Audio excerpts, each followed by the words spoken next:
We hate to talk about actual wars with that word. And to me, it's dangerous to apply the term war so broadly when we don't really know what's going on.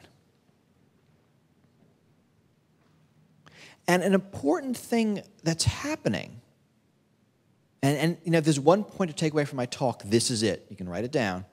That it's not that we're fighting a cyber war. It's that we're increasingly seeing warlike tactics used in more general cyber conflicts. Right? The tactics of war, which used to be the sole purview of nation states, in cyberspace are more broadly available to non-state actors. Right? Technology is spreading capability very broadly. So we're using the term war because the things we're seeing are warlike, even though the groups that are using them are not traditionally those who would wage war. Right? A 22-year-old ethnic Russian living in Tallinn cannot declare war on somebody. He doesn't have standing. But he can launch an attack that 30 years ago would have been an act of war. That's what's going on. So let's talk about more examples. About now that we know we're talking about these more general cyber conflicts, let's look and see what else we can find. So GhostNet is a great example. GhostNet was discovered in March of 2009. It is a very well-designed, well-executed, well-run surveillance network. It was discovered when some security experts did an audit of the Dalai Lama's computers. And rolling up this network, it was against the Dalai Lama and then government, economic, media targets in about 100 countries. You look at the list of targets, it's basically a who's who of who China wants to eavesdrop on. So China has been blamed for this. Again, have never admitted it. And this is something we'll hear repeatedly. One of the problems with these cyber conflicts, it's very hard to know who did it. We have a lot of attribution problems when we're talking about these stories.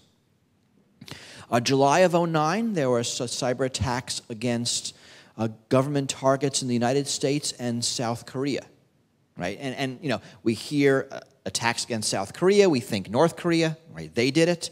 Trying to trace back the attacks, they either came from China, London, or Florida. I mean, there are actually U.S. lawmakers that said we should strike back against North Korea with actual physical weapons, right? Because strike back against the perpetrators, right? Which would have been awkward if it were Florida. We have a lot of trouble tracing these attacks. January of last year, Google announced that they were the victim of some very sophisticated attacks emanating from China and threatened to pull out of the country entirely because of that. More broadly, there have been attacks from China against many Western networks. Now, experts who study this believe that it's less done by the Chinese government and more done with the approval of the Chinese government. So it's believed that there are these hacker groups in China that are operating not under the guidance of the government, but with the knowledge of the government. So the government leaves them alone. If they find anything good, they pass it back. In a sense, this is even more destabilizing because you don't have the restraining influences of an actual government. You've got these sort of random autonomous groups doing what they want. Last year, in June, the world discovered Stuxnet. I assume everyone knows about Stuxnet. If not, do look it up and read about it. Stuxnet is a cyber weapon. It is a very well-designed worm that went after a particular target, right? A nuclear refining site in Iran. It attacked specific centrifuges and did specific damage and did its job very, very well. This was not a criminal worm. This was a weapon. when it first came out, there's a lot of skepticism of what the target was, who did it. U.S. and Israel were blamed, of course, because once you see Iran as the target, you immediately think U.S. and Israel as the perpetrators. There's been a lot of really good investigative reporting since then, and it seems pretty clear that the U.S. and Israel were behind this. And it did its job. It took out the nuclear facility. I mean, compare this to what happened in 2007 when Israel sent planes to bomb a Syrian nuclear facility. Right? You know, if one is an act of war, the other one is also. If one isn't, the other one isn't. Right? In this case, they used planes. In this case, they used USB sticks. Probably more collateral damage here, but just as effective and just as offensive. You know, if we're thinking about these broad cyber conflicts, I think we should look at some of the things happening in conjunction with elections. The United States in 2010, in conjunction with our elections, there was a lot of politically motivated hacking. You know, not done by candidates, not done by political parties, but, you know, again, what I think of as kids playing politics. You know, people who were on one side or the other, hacking websites of the opposing side, hacking emails of the opposing side. 2008, we had vice presidential candidate Sarah Palin's emails exposed. You know, not related to election, but we've had climate change scientists' emails exposed. Right? These sort of politically motivated hacking is becoming increasingly common. You know, November of this year in Burma, for what passes in that country as elections, there were cyber attacks aimed at disrupting them. Right? More recently, we look at the phenomenon of WikiLeaks. And please don't think of WikiLeaks as, you know, a website.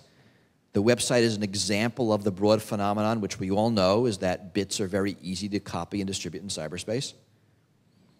And we know that someone in the United States, working at the State Department, had access to a whole lot of classified bits, and he chose to publish them through WikiLeaks. He could have done it through BitTorrent or anywhere else, right? I mean, it's just file sharing.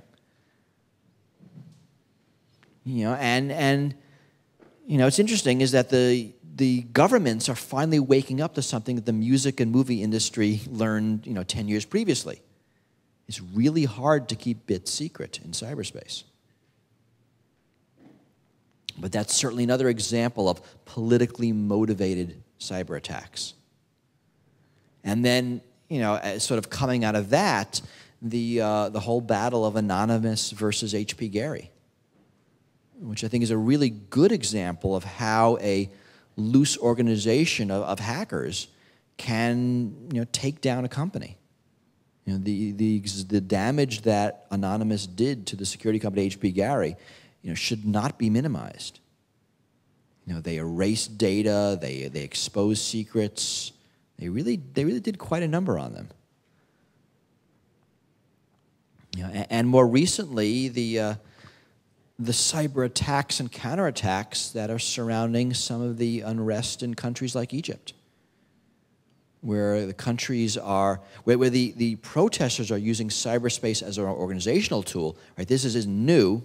We saw that after the Iranian elections a couple of years ago. We saw that, you know, even before that in Romania. You know, other countries that Twitter and other social networking forums are being used for grassroots organizing. But in countries like Egypt, the government stepped in and basically shut down the internet. I mean, something you can do, and it's sort of interesting, is that you can only do that if your internet infrastructure is weak. Right? If you have one state-run phone company, it's relatively easy to shut down a service. But if you have a wide distributed internet with many companies, many countries, I mean, either that's in the EU or in the United States, shutting it down just doesn't work. You just can't. There's no switch you can turn. There are too many access points. It's too distributed.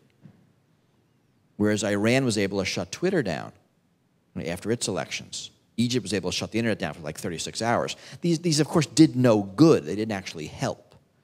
But it was a sort of a quick knee-jerk reaction to what was going on.